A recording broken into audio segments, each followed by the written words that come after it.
December 18th, 2022, number 3,800, December dares and other upside down shenanigans. What comes after a nutty nothing of a barren November? What else but the dares of December, of course? Query Ginger for the general coordinates of Larry's Au Courant Cafe, is what it says right here, for example, followed by respond, or it could be rampage. Michelle, again and again. Such scribbles were made assuredly by this gimpy hand before me. But the gibberish I can all but decipher sounds a lot more Bonnie and Clyde than, say, Mojo Joe.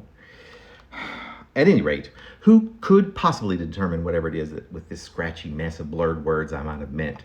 The head that's connected to the horse's mouth can certainly not recall, but I do so remember how hell-bent I was on a goal of staring at the zeros of Blue Cross and Blue Shield. How could I forget? For that was my home of employment for less than 2 weeks that I lost by way of slam dancing my way through the hellish demands that were made at me so that I might snag a regular, albeit minuscule, home sweet home of my own.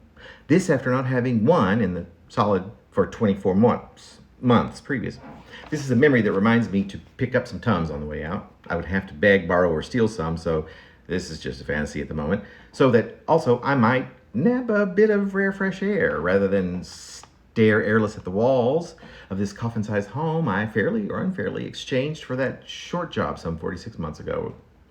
Before I'm left with nothing but gasp, I might as well close the door on this particular ditty, since a cursory glance at the rest of the notes of this time-worn page of handwritten end-of-the-year goals insists that I pickle some office supplies to the tune of nearly $5,000, which also apparently checking my melons, which must mean in jest. Or at least I do hope, that I was to gawk at all of the zeros in my checking account. Wow. I float glibly through the limbo of another mundane Monday. Hashtag trucking. Or it could just be talking. But at what or to whom, as this note was scribbled well before my roomies, whom I call generically, not sure as to whether I mean that much offense, Conrad and Calliope and their crew, by which I might as well say army, of cacophonous kiddos. Whoever they are quite definitively cockroaches, one and all, so there literally exist any number of reasons to reach the beginning of winter after such a long fall.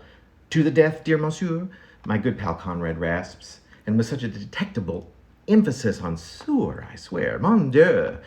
These scrolls of ridiculous goals will be the death of me yet. I reply as I tuck myself in, for the morning is bass-ackwards, as one might atop a cold and disparaging December day. And as I do, I slip with some ease down into an upside-down dream of doing a zero-gravity two-step upon my coffin ceiling. At that nondescript surface that seemed but unreachable moments ago, as my dog-tired eyes slid silently over my overly worn peepholes, zzz and zzz.